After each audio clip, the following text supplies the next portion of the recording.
توبیو کی بدی بانی واللہ علیم حکیم اللہ پو یا حکمت والا دے. دا کعب ابن مالک رضی اللہ عنہ پورا قصہ تا استعمال تا کڑے ہوا. دا آغی تا اشارہ دا آغی دی صورت پا آخر کی دا آغی توبہ راگلے دا و پر ایمینس کے بلا مسئلہ سادہ شوا. اگا مسئلہ دا ځان سیات ساتي. یو سړیو د جاہلیت په زمانه کې پیرنګی شوی او ابو عامر راهب به ورته خلکو وایو. ابو عامر راهب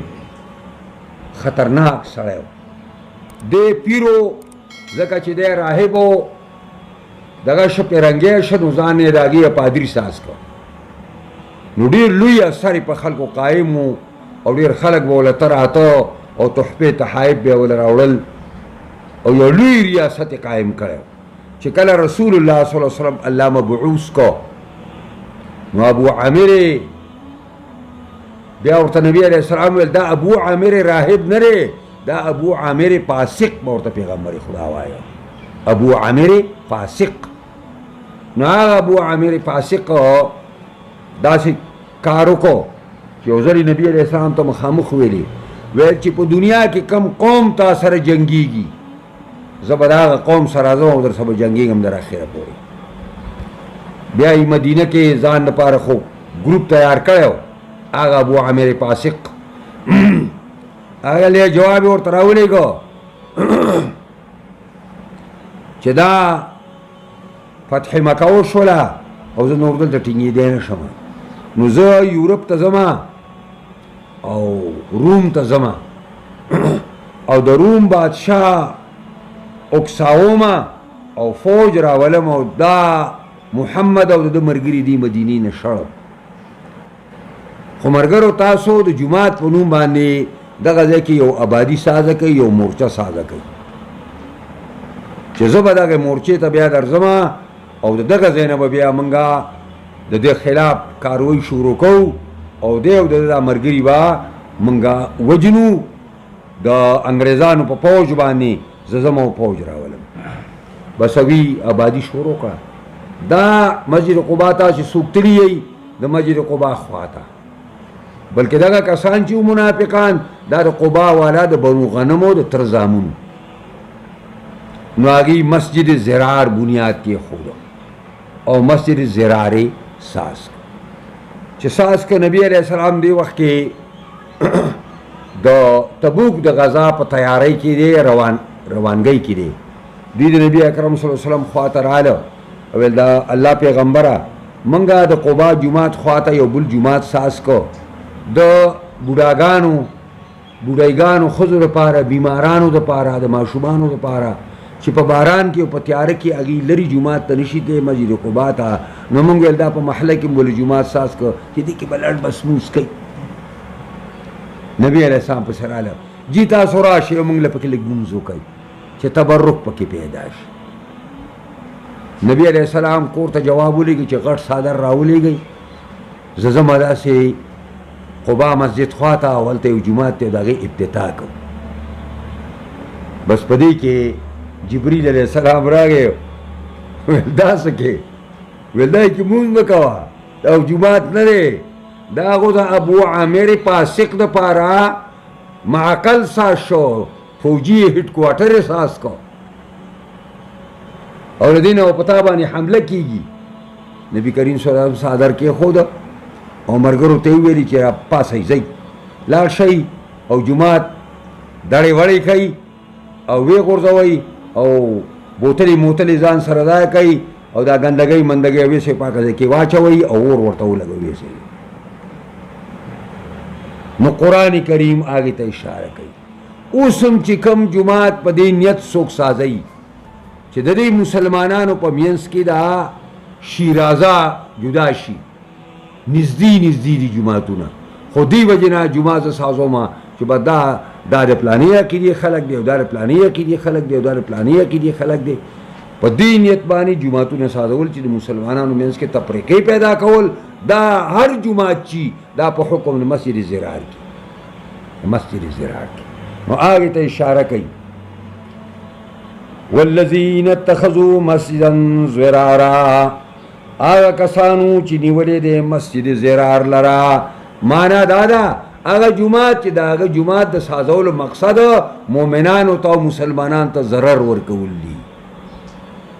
دا دی وجہ حدیث کی رازی لا ضرر ولا اضرار فی الاسلام، ضرر ورکول او دا چا ضرر قبلول پا اسلام کی نشتا. وکفرن، او دا جماعت ساز کرے دے دا کفر دا پارا، دا اسلام جماعت نہ دے، دا ابو عامر فاسق جماعت تے. وتفریقا بین المومنین، او دا پارا دا اختلاف او ڈل بازی پیدا کول دا مومنانو منز کی، چھ مومنان دو ڈلی شی، بنو غنم بیو طرف تشی و ترزاون بیبل طرف تشی. دا ابو راہب، دا ابو راہ دا چکم دے دا ابو عامر راہب، ان دا ابو عامر فاسق کار بکیو شی. وارصادا لمن حارب اللہ ورسولہ، او دا انتظارگاہ سازی کی، دا جماعت نہ دے لمن حارب اللہ، دا گچا رپارا چی جنگی گی اگا دا اللہ و دا اللہ دا رسول سرا، جنگی دلے دے دا اللہ و دا رسول سر دینا مخ کے. دویلیو پیغمبر اسلام تا چی زبا کم قوم چی تا سر جنگی کی زبا داگی سر رازم ستا خلاف. وَلَيَحْلِفُنَّ إِنْ أَرَدْنَا إِلَّا الْحُسْنَى، وَلَيَحْلِفُنَّ قسمون بخوری تا تا اے پیغمبر دا جماعت سازون کی چی ان اردنا منگ دا جماعت پسازولو اس ارادنا وکر الا الحسنى مگر نیکا جی نا منگ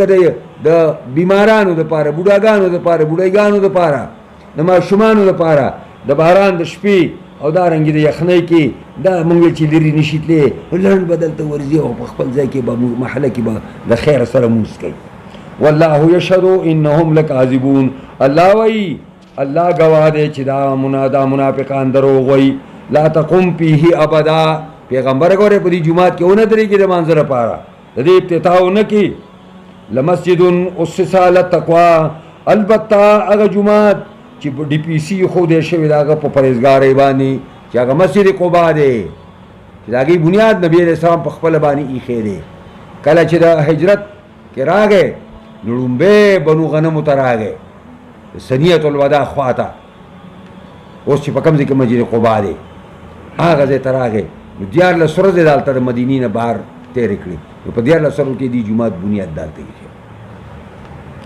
خامخا آغا جماعت چی بنیادی خود شوید آگئی پا پرزگاری باندے دا اللہ نا من اول یومن دا اول ورزنا احق آغا جماعت دیر لائق دے ان تقوم پی چی تا ادری گی اپائی کی منزو کے. فیہ رجال پا دگ جماعت مسجد قبا کی سڑی دی یحبون ان یتطہروا، اگا دوست گنی چیزان خپا کی. دا سی خلقا دگ جماعت دا سی احل دے چی داگی عقیدی پاکی، عمل پاک، معاملی پاکی، کاروباری پاک دی، عرصی پاکی. او یو ذلی نبی کریم صلی اللہ علیہ وسلم را گئے او دا مسجد قبا پر ورکی ہو دے دا او ویل چی او قبا والا دارا تاوئی چی قرآن ستاسی و صفت کرے دے چی فیہ رجال یحبون ان یتطہروا، اکم عمل لے چی تاسوی کوئی. انصار ورتویلی چی جی منگا چی کلا پا لوٹا بانی استنجاو کو نو بیا ورپسی پا ابو بانی استنجا کر. نبی کریم ویل دق خبر اخبلا کر، دا دیر بہتر خبر ہے. واللہ یحب المطہرین، اللہ دوست گنیزان خپا کا ان کی. اپمن اسس بنیانہو ولا تقوم من اللہ، اپمن اسسان آیا آگا سوکون چداغا بنیاد اخید اخپل عبادی الا تقوم من اللہ پا پرزگاری سر جانب دا اللہ نا ورزوانی نو دا اللہ پرزائی بائی خی خیرون دا غوردے. امن اسس بنیانہو ولا شپا جرپنا کنا عبادی دا اگچا چی اخی بنیاد دخپل عبادی علا شپا پا غاڑا دا اغی کمر پریوتون کی باندے. شپا چی پا پتحی سرشی نو غاڑی توائی، او شپا چی پا کسری شرطی رغواری تویلی کی. بعضی خلق بستا خوالا رشی خدای شپا نصیب کا، نو شپا خود کندی غاڑی تویلی کی. دیکی بلک پا پیکر کوئی شفا دا شفا قرآن بارک رازی شفاء لما فی الصدور، علاج دے دا بیمارو چی دا خلقو پا سینوں کی پیدا کی. او شفا چی کم دا دا غاړې ته وایي. جورپو هغې کمر ته وایي چې دا ویښې سیلاب وړی. که تاسو یې خیال په دې وطنونو کې کړی دی که نه، دا بعضې ځای کې دا په دې غرونو کې داسې زبردست خاورې دي په دې مومندو کې چې په هغې کې کنده تلې ده، نو بیا دونه لوی لوی کمرې دي چې کمر هغه ځای کې دی او دلته یې دا ویښ وړی وړی دراز هلته راولي او لوی لوی سمستې سازېږي د اوبو سره او د باران سره. داسې یو ځای کې یو سړی ډېر روان سړی دا پردی پولي بولي به یې واري، بیا په دې باران کې چېرته ګرځېده او بس په یو سوړه کې هغه دغه خپه یې ایښه واویسته پکې لاندې تللی و، بیا خلکو مړ راویسته لاندې نه. د لوی لوی کندې هلته سازېږي. دا جرب هغه کمر ته وایي چې لاندې نه دا سیلاب دا ویښ ویسي، او هارن پرېوتونکي ته وایي. نو معنا دا شوه و امن اسسا کنه هغه څوک غوره دی چې کیدي بنیاد د خپلې آبادۍ علی شفا جرفین په غاړه د کمر را پرېوتونکي باندې پنهار به پس را پریوزي دا کمر او را پریوزي دغه دا مالک سره د کمر نه فی نار جهنم په اور د جهنم کې. نو دا پنهار به کې دا بے په معنا د مع باندې ده، نو بے چې په معنا د مع ده نو معنا دا د پنهار معه فی نار جهنم چې دا سازون کې او دغه آبادی دواړه په جهنم کې ورغورځي.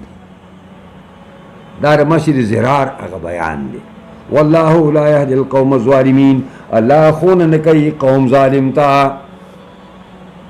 لا یزال بنیانهم همیشه به آبادی د دې مسجد زرار،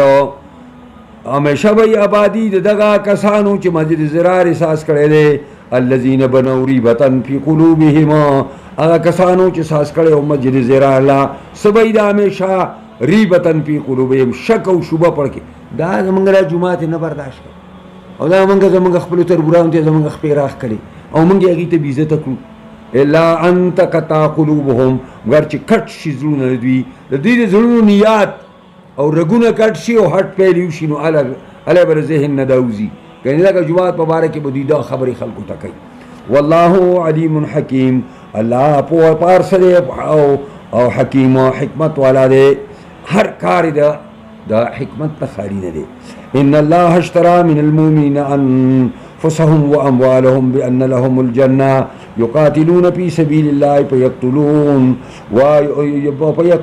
ويقتلون وعدا عليه حقا في التوراة والإنجيل والقرآن ومن أوفى بعهده من الله فاستبشروا ببيعكم الذي بايعتم به وذلك هو الفوز العظيم. دا عجیب واقعہ ہے. نبی علیہ السلام چې په مکه معظمه کې و، په مکی دور کې به د حج په موسم کې په مینا کې به ګرځېده، کیم ته به ورته او دعوت الله به خلکو ته ورکړه. دعوت الله. نو یو کال د مدینې د شپږو سردارانو سره جناب رسول الله ملاقات وکړه په عقبه باندې. جمره عقبه چې ورته وایي، دا جمره یو ډیرۍ ته نږدې ده، هغه ډیرۍ عقبه ده. دا تاسو شیطانان ورته وایي او جمرې عقبې جمرې ورته وایي، نو جمره عقبه ده. دا ټول نه دې خوا وروستو ده او د یو ډیرۍ خوا ته ده. نو دغه په دې ډیرۍ باندې د شپې 1:30 بجه د شپږو سردارانو د انصارو شپږو سره ملاقات وشو او هغې وعده وکړه د ایمان او موږ به هلته کار وکړو. نو هغه شپږو کسانو روغ کال هلته کار وکړو. نو کال له چې رالل، نو بیا عین په هغه 1:30 بجه د شپې نبي کریم صلی الله علیه وسلم سره 12 سرداران د مدینې په هغه ډیرۍ باندې ملاقات وشو. په دریم کال باندې چې رالل، نو 80 کسان په هغه ډیرۍ باندې د شپې په 1:30 بجه باندې ملاقات دی. نو دا د هغه ملاقات ذکر دی. هغه ملاقات کې د هغوی مشر چې و عبدالله زوی د رواحه رضی الله تعالی عنه، د دغه ویان چې و او لیډر چې و د انصارو د مدینې هغه عبدالله ابن رواحه، کوم چې بیا په غزوه موته کې د امیر په شکل باندې دریم لمبر امیر و او دیم شهید شو، جعفر طیارم شهید شو، زید زوی د حارثه د پیغمبر خدا محبوب هغه شهید شو. نو دا هغه ویان دی چې د حضرت رسول الله صلی الله علیه وسلم سره خبره کوي. نبی علیہ الصلوۃ والسلام ته انصار ویلي سردارانو چې خپل شرط تیرا ته بیان کا او د خپل رب شرط تیرا ته بیان کا. نبی اکرم ورته ویل زما د رب شرط دا دی، زما د رب شرط دا دی چې یو بیا غنی ایسو ورسره شریک وي بس، او زما شرط دا دی چې زما به داسې حفاظت کوئ چې په کومه طریقه خپل حفاظت کوئ، د خپلو بچو د خپلو زنانو حفاظت کوئ، په دې طریقه باندې او په مکه مدینه کې زما حفاظت کوئ. نو انصارو د مدینې ورته وویلي چې صاحب دا ستا او ستا د رب شرطونه شو، موږ ته خپل موږ ته وښایه په ملنا په مالنا زموږ به څه. نو نبی اکرم ویل ستاسو به جنتي، ستاسو به جنتي. نو عبدالله ابن رواحه رضی الله عنه را پاسې ویلي چې دا الله پیغمبره زمونږه ستا او ستا د رب څه وشوه، خبره ختمه شو زمونږه او ستا د رب سره، بس مونږ وشوه ستا سره خبره، لا نقیل ولا نستقیل. نه به ګورې مونږ نه لا نقیلو، نه به مونږه وعده ماتو او نه به مونږه مطالبه کوو دی چې مونږ سره دا وعده ماته شي. او بیا په دې علماو لیکل کړي دي په دې آیات باندې چې دا داسې ناشنا خبره ده چې یو بیع ده پای کې مومن بایع دی، مومن بایع دی، او مبیعه پای کې د مومن مال دی او د مومن نفس دی، او اگستون کې مشتری الله رب العزت دی، الله رب العزت دی. او دا لیکل شوی دی په آسمانی کتابونو کې دا بیع او شرع، په آسمانی کتابونو کې. او د دې ریبار او دلال چې ورته وایي هغه جناب محمد رسول الله صلی الله علیه وسلم دی. دا ناشنا بیع ده، بایی پکی مومن، مشتری پکی الله رب العزت، او هغه مشترا چې کومه ده چې کوم شی خرج شو هغه مومن نفس او مال لی، او د دې هغه سمن چې دی نو هغه جنت دی، هغه جنت دی. نو دی وجنا تاسو ورته ګورئ تاسو مخې ته اوس راشي ده ان الله اشترى من المؤمنین، یقینا الله اگستی دی د مؤمنانو نا. نو الله مشتری شو کنه او مؤمن بایع شو،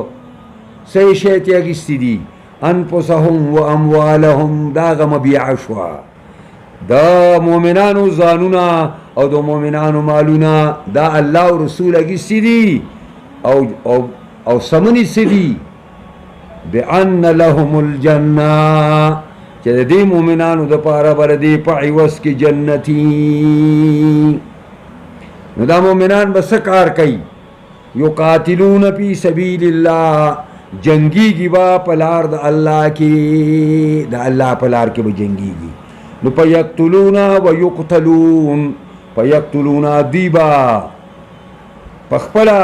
دی به وجل کوي، کفار به وجنی، و یقتلون او دی به شهیدان کیږي په دې کې. وعدا علیه حقا فی التورات والانجیل، دا یو وعده ده په الله باندې رښتینی په تورات کې او په انجیل او په قرآن کې، د اعلی ترین رشترونو کې دا بیع لیکلی شوی ده او شرع لیکلی شوی ده. ومن اوفی بعهده، څوک ډېر وفا کوونکی دی په خپله وعده باندې. من متضمن دی معنا د استفهام انکاري ده، لا احد اوفا بعهدی، نشته یو تن ډیر وفا کوونکی په خپله وعده باندې د الله نه. فاستبشروا ببیعکم الذی بایعتم به، به مؤمنانو زیر قبول کړئ او خوشحاله شئ په بیع خپل هغه باندې چې تاسو بیع وکړه په هغې باندې د الله سره. وذلک هو الفوز العظیم، دا کامیابي لویه. التائبون العابدون الحامدون السائحون الراكعون الساجدون الآمرون بالمعروف والناهون عن المنكر والحافظون لحدود الله وبشر المؤمنين. دا ټول جملې چې دي د دې خبر محذوف دی. پیږي لکه په ټکی د دې خبر محذوف دی، یعنی معنا دا ده چې التائبون العابدون الحامدون، اغا توبه استون کی خلق، اغا عبادت کون کی خلق، اغا اللہ صفت کون کی خلق، دا بهم جنتیانی. السائحون، اغا چکری وهم کی پزمکا کی، چې چکری وحی د حج د پار روان دی، د علم د زده کولو د پار طالب العلم روان دی، د جهاد د پار روان دی، د حج د پار روان دی. السائحون السائرون فی الارض، تلون کی پزمکا کی د جهاد د پار او د علم د زده کولو د پار. الراکعون، اگر رکوع کون کی او سجده کون کی منزگزار دوم جنتیان دی. الامرون بالمعروف، یو بل ته حکمونه کوي په نیکۍ باندې دام جنتیان دي. والناهون عن المنکر، او بندي یو بل د منکراتو نه دام جنتیان دي. والحافظون لحدود الله، ای به دوی حفاظت کوونکي د پابندو د الله، د الله د دین او د الله د دین د احکامو او د دفعاتو حفاظت وکړي. وبشر المؤمنین، زیر ورکه مؤمنانو ته په دې باندې. ما كان للنبي والذين آمنوا أن يستغفروا للمشركين ولو كانوا أولي قربى من بعد ما تبين لهم أنهم أصحاب الجحيم. وما كان استغفار إبراهيم لأبيه إلا عن موعدة وعدها إياه فلما تبين له أنه عدو لله تبرأ منه إن إبراهيم لأواه حليم. دا یو بله مسله ده او دا هم ډېره عجیبه مسله ده. هغه دا چې د نبی علیہ السلام تره د هجرت نه تقریبا 2 کاله مخکې عام الحزن یو کال دی د پیغمبر خدا په زندګۍ د مکې کې ایت عام الحزن وي. حضرت خدیجة الکبرا مو پات شوه په دې کال باندې، او د نبی علیہ السلام تره د علي صاحب پلار ابو طالب هم نشو. نو کله چې ابو طالب مري نو نبی کریم صلی الله علیه وسلم خپل تر خواته راغی. نو آلته ابو جهل لعین ناستو او ابن ابی ابن خلف ام ناستی، دا دواړه غټ شیطانان، دا دواړه ناستی د ابو طالب خواته. نبی کریم صلی الله علیه وسلم تر ته وایي چې تر ما ته پرې غوږ کې دا کلمه ووایه چې لا اله الا الله محمد رسول الله، زه به د الله سره جګړه کوم ستا لپاره، خو ته دا ووایه. او دوی دواړه ورته وایي چې ښه اترغب عن ملت عبدالمطلب، ای ابو طالبه ته د خپل پلار د دین نه بل طرف ته ځې. نو آخري خبره د بدقسمت تره د پیغمبر خدا آخري خبره په خوله دا راغله چې انا على دین ابن المطلب یا على دین اشیاخی، دو لفظونه دي، زه د خپلو مشرانو په طریقه باندې. نبی کریم صلی الله علیه وسلم انتهایی خفه شو او وی ویلې چې بخښنه به درله غواړم چې څو پورې الله منع کړی نه یم. نو دا آیاتونه نازل شو چې مؤمنان به د مشرکانو دپاره بخښنه نه غواړي. ما کان للنبي والذین آمنوا ندی ممکن په امکان شرعي سره د پیغمبر او د مؤمنانو دپاره ان یستغفروا للمشرکین چې بخنه غواړي د مشرکانو دپاره ولو کانوا اولی قربا اگر کدا مشرکان خپلوانی ولی نه تری ولی نه د پیغمبر من بعد ما تبین لهم پس هغه نه چې مؤمنانو ته پداګ شي چې انهم دادی خپلوان دوی اصحاب الجحیم خاوندان د جهنم دی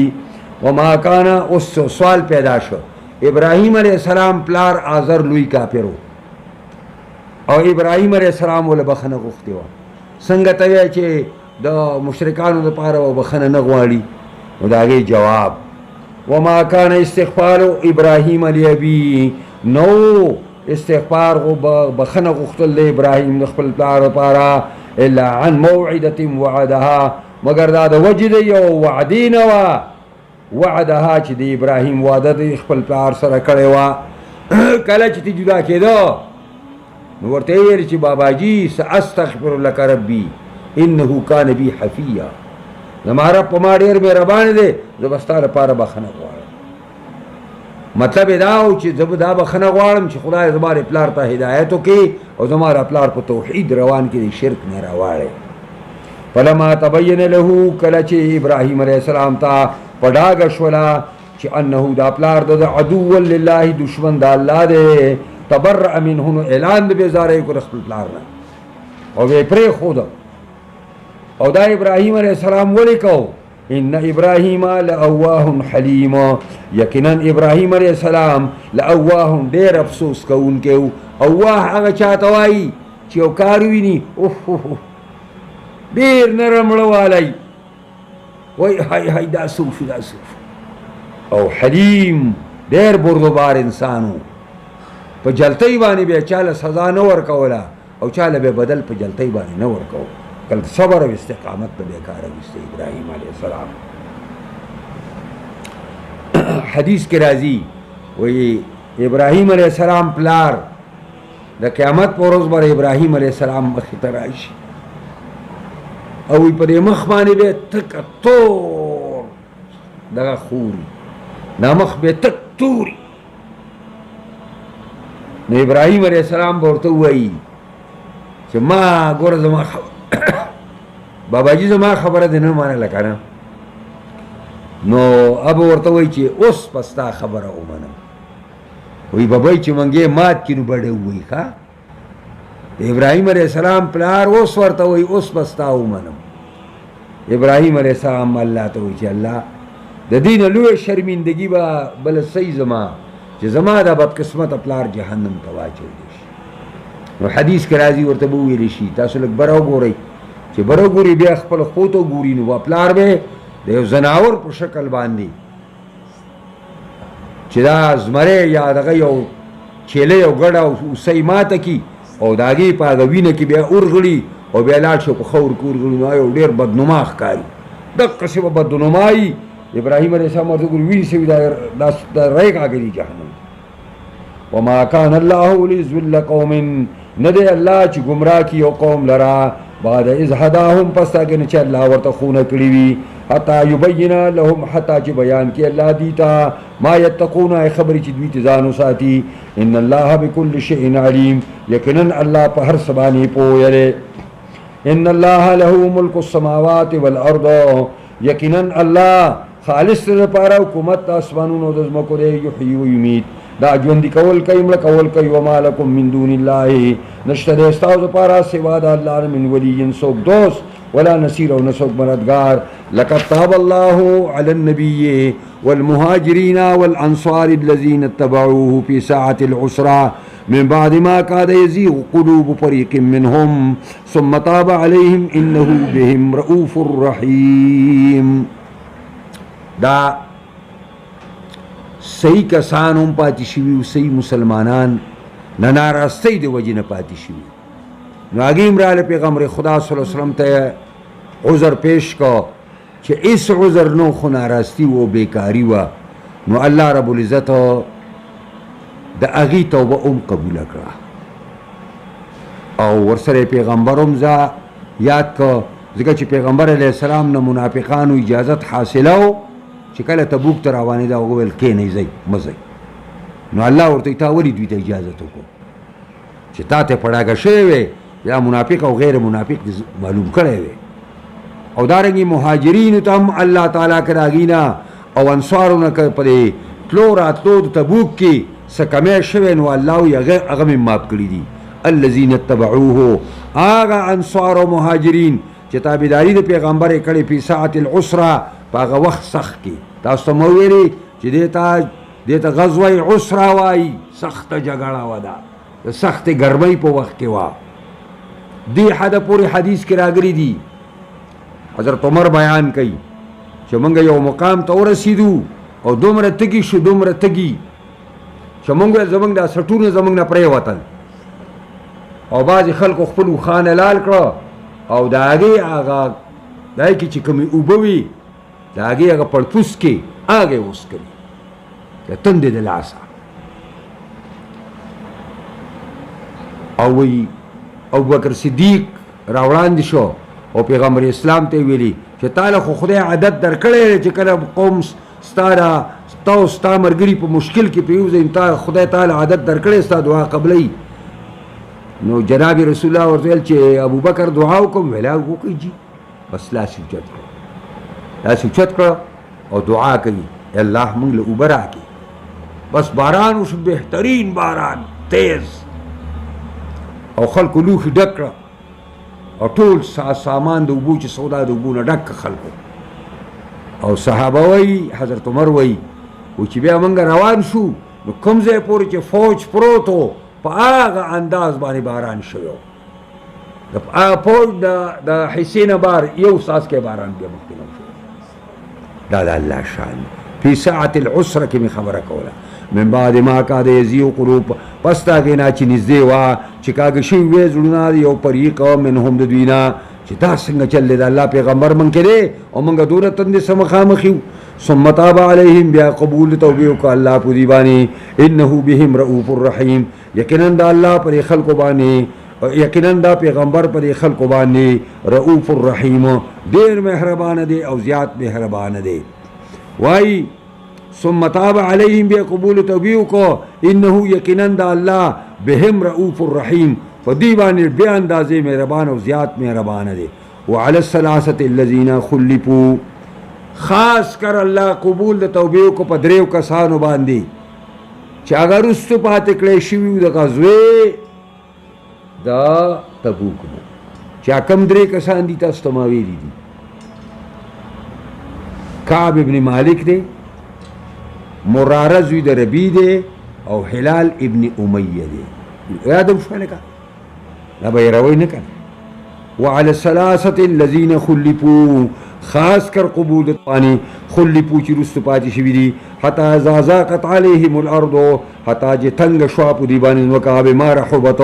سره د پراخۍ د ځمکې نه. وضاقت علیهم انفسهم، او تنګ شوه په دوی باندې تنګ شو په دوی باندې نفسونه د دوی. وظنوا، او دوی ګمان یقین راغی چې الله ملجأ من الله، یقینا نشته زیر پناه د الله نه الا الیه مگر الله ته دی. ثم تاب علیهم، بیا الله قبول د توبې وکړو په دوی باندې لیتوبو چې دوی توبه وباسي. ان الله هو التواب الرحیم، یقینا الله عمده توبه قبلونکي او مهربان دی. یا ایها الذین آمنوا اتقوا الله، ای ایمان والو یریږئ د الله نه. وکونوا مع الصادقین، شئ د رښتینو خلکو سره. بیا دنیا کې چې اوسېږئ دنیا د دروغجنو نه ډکه شوې ده. پیغمبر خدا وایي خیر القرون قرنی ثم الذین یلونهم ثم الذین یلونهم، زما زمانہ بهتره زمانہ ده د رښتیاو، زما د مرګرو زمانہ، زما د مرګرو د مرګرو زمانہ، دا درې اعلی زمانی دي. ثم یفشو الکذب، بیا به دروغ خواري شي. موږ د دروغو په زمانه کې روان یو. نو قرآن راته وایي ای ایمان والو یریږئ د الله نه او شئ د رښتینو خلکو سره، رښتینو خلکو ملګرتیا وکئ، د دروغجنو نه ځان وساتئ. ما کان لاهل المدینة، ندی ممکن او مناسب د مدینې والو د پاره، ومن حولهم، او دا غر چې چاپېره دي د مدینې والو نه، من الاعراب د باندې چانونه سوله مناسب ندي ان یتخلفوا عن رسول الله، چې دی رستو پاتې شي د پیغمبر نه، دا ولا مناسب ندي. ولا يرغبون بانفسهم او دا ولا مناسب نه چې مینه وکړي د خپل ځانونو سره عن نفسه جدا د مینې د پیغمبر نه، خپل ځان له ترجیح ورکړي که پیغمبر د تبوک ته رواني په ګرمۍ کې او زه به داسې یم. ذلک بانهم لا یصیبهم ظمأ، دا په دې وجه باندې چې نه ده رسېدلې دي مسلمانانو ته تنده، ولا نصب نستړیوالی، ولا مخمصة نولګه فی سبیل الله په لار د جهاد کې، ولا یطؤون موطئا، او نه د دوی قدمونه ایښي دي قدمونه ایښودل په داسې یو ځای باندې یغیظ الکفاره چې کفار پې خفه کېږي. هغه قدمونه ستا ډېر زیات د کار دي چې ته په هغه حصه باندې ږدي چې د کافر تندی پې ترویږي، او په کم کار باندې چې کافر نه خفه کېده د اسلام ته زر اسلام کار کوم او کافر په شا ټپوري چې شابه ځوانه ته ښه نر ځوانې، نو دقه کار د اسلام هغه کار نه دی چې اسلام جوړېدل غالب کېدل په نورو ادیانو باندې په راځي. ځکه وایي ولا یطؤون موطئا، او نه پیمال کوي دا مؤمنان یو ځای د پیمال کولو قدمونه نږدي په یو ځمکه یغیظ الکفار چې کافران په هغې خفه کېږي.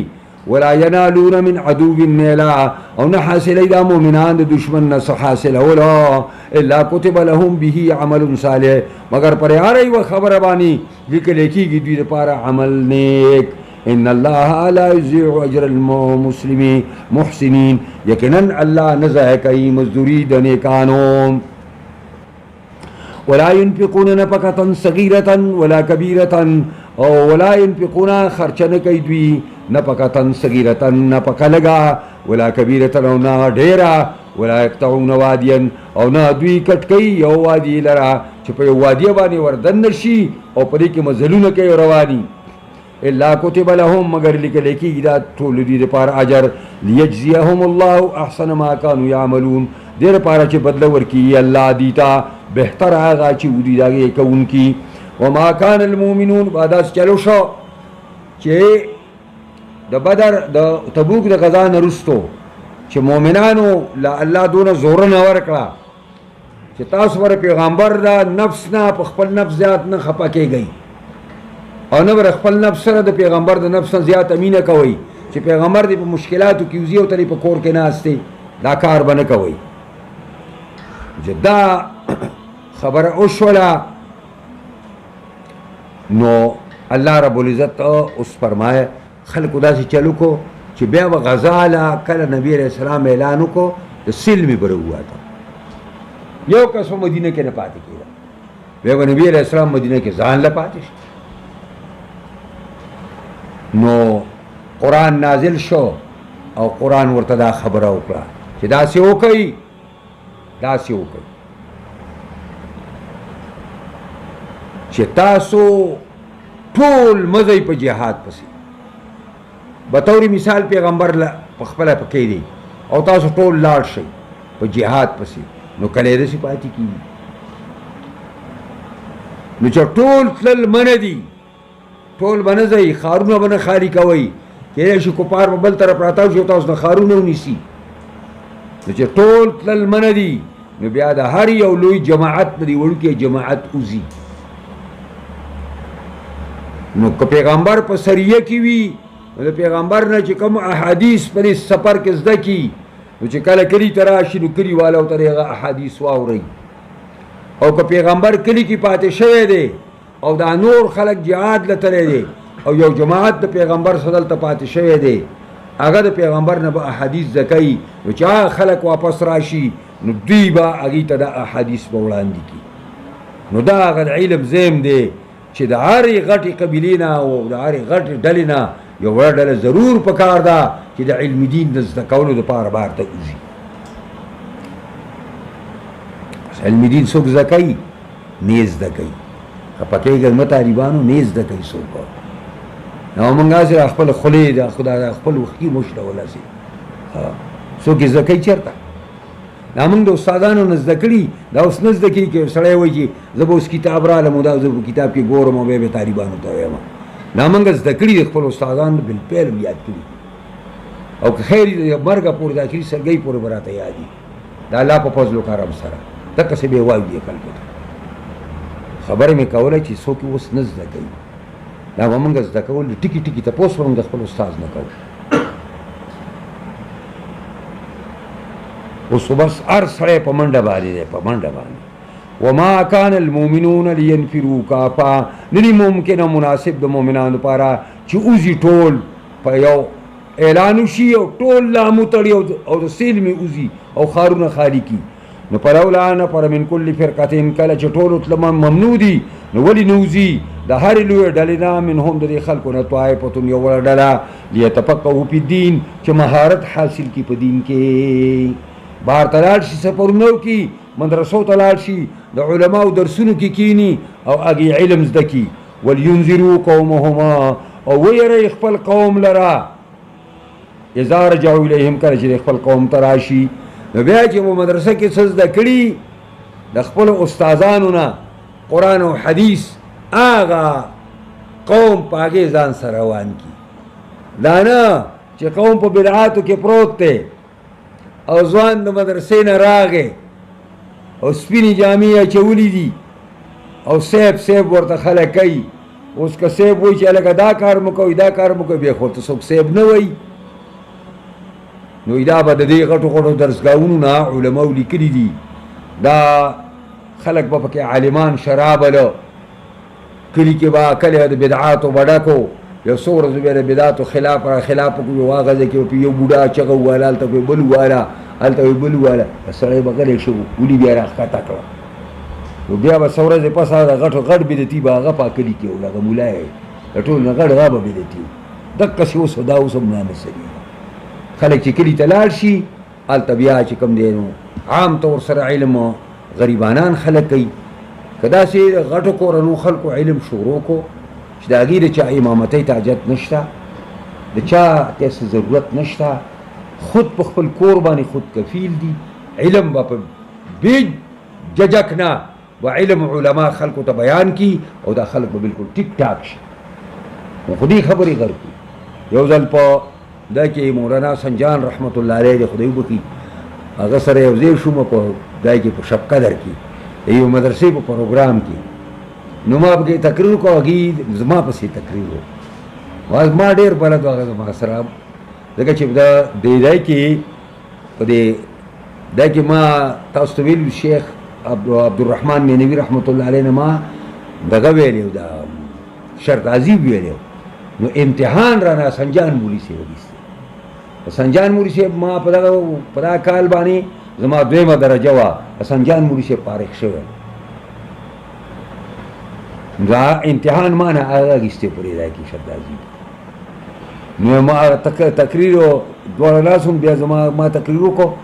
نو بیا چې زه کېناستم په ما داسې لاس واچاو، ما ته چې مولانا صاحب زه خو داسې نه شم ویلی، ویل دا تا چې څه ګرې خلکو ته خبرې وکړې، ویل زه خو داسې نه شم ویلی. مال مولانا هم خو بس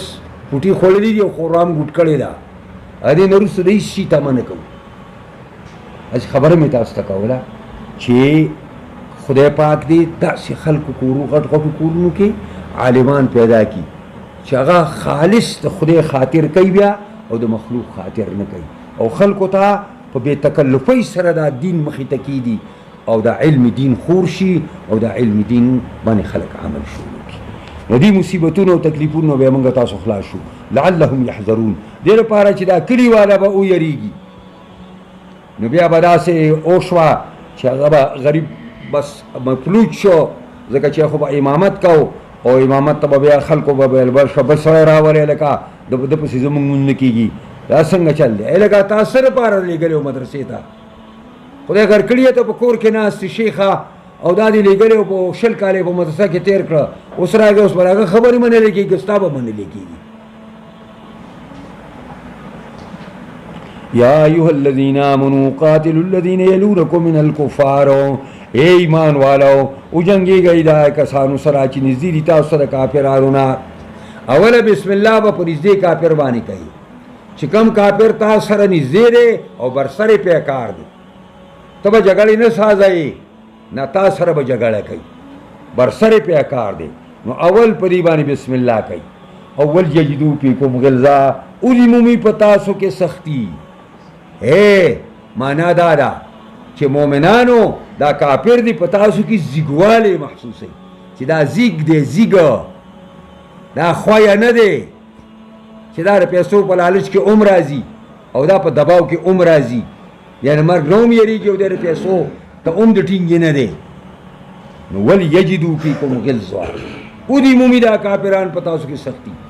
حضرت عمر رضی الله تعالی عنہ سره به دره به وراسي په لاس کې بیا ګرځوله یو نوجوان هلک د خپې په ځان پسې سره اخکري او لوچته که خپې نیغ ځه ته په دې باندې به کافر یارې درې ورته راوړه لاسې ودې ومل لوچته که خپې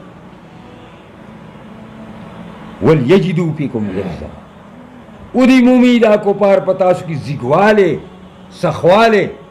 داسې نه چې تاسو راسته او کافر ته جی کوئ بس واعلموا ان الله مع المتقین هو شی یقینا الله معی دی بالتعاون والامداد د متقیانو پرهیزګارو خلقو سره واذا ما انزلت سورة کله نازل شي یو سورت د قرآن ومنهم من یقولو پس ځنې د منافقانو نه وایي ایکم زادت هذه ایمانا تاسو له کم یو لا دی آیات ایمان زیاد کړ منافقانو به دا لوبې کولې یو آیات به نازل شو نو بیا په بله موقع چې پیغمبر خوا ونه و لکه تاسو له دې آیات له کومو کسان له ایمان زیاد کړ د هغې جواب دا دی فاما الذین آمنوا فزادتهم ایمانا هر چې مؤمنان دي پس زیاتوي دا آیاتونه هغې دپاره ایمان د هغې ایمان زیاتېږي معنا دا ده چې دا ایمان زیاتېږي په اعتبار د ثمراتو سره څنګه چې فقها وایي او دا زیاتېږي په اعتبار د علم سره نن پرون په 20 آیاتونو باندې ایمانو نن په 20 شو بله ورځ په 20 به په 10 شي او دا سره ورپسې وهم یستبشرون او دی زیری حاصلی واما الذین فی قلوبهم مرض هر چې هغه کسان دي چې د هغې پړونو کې بیماری ده فزادتهم رجسا الی رجسهما په زیاتۍ دا آیاتونه ګندګي د هغې ته دا بیا الټا اثر کوي دا داسې قرآن داسې دوی ده چې دا د پرهیز سره نه استعمالوي دا رکشن هم کوي بیا دا د بل طرف ته چې شي نو بیا خدي کدله در کوي واما الذین فی قلوبهم مرض هغه کسان چې پړونو د هغې کې دغه را بیماري د نفاق ده فزادتهم زیاتۍ د هغې منافقان لره رجسا الی رجسهم ګندګۍ د دوی ته وماتوا مړه شي دوی وهم کافرون او په حالت د کفر کې اولا یرون ای نه ګوري دوی انهم یفتنون فی کل عام مرة او مرتین ای نه ګوري دا منافقان چې فتنه کې اچولی کېږي دوی هر یو کال یو ځل یا دوه ځلې ثم لا یتوبون بیا دوی الله ته توبه طایب کېږي نه ولا هم یذکرون او نه دوی پن او نصیحت قبلوي واذا ما انزلت سورة کله چې نازل شي یو سورت نظر بعضهم الی بعض ګوري بعض منافقانو ته یو سورت نازل شي او د پیغمبر مجلس کې ناست دا منافقان نو داسې یو بل ته ګوري په سترګو کې یو بل ته وایي چې دا صحابه راته ګوري که نه نشم ټینګېدلی اوس به په شرمونو شرمېږم یو بړک به وکړمه دی لګیا دی موږ ته کنځلې کوي موږ واورې اوس هلکه تا ته خو نه وایي منافقانو ته وایي خدا یار خو وایي څه وایي هلکه سکی کې دا پخوا هغه مشهوره خبره وه یو سړي چې چا سکی پټ کړی و هغه بل یو سړی را روان دی بل سړي سره بله څه خبره کوله نو هغه ویل لکه څه سکی کوئ نو دا منافقان وایي چې موږ ته سکی کوئ تاسو دی موږ ته لګیا دی خبر راته کوي نو زه داسې یم هسې نه چې یو بړک وکړم او وخاندم او په شرمونو به وشرمېږم هل یراکم من احد ایا ګوري یو تن تاسو ته د مؤمنانو نه ثم انصرفوا بیا د مجلس نه واپس شي صرف الله قلوبهم الله دې زړونه را د دین نه واړول ولې بانهم قوم لا يفقهون دې وجه نه یو قوم نه پوهېږي هسې سرونه غټ دي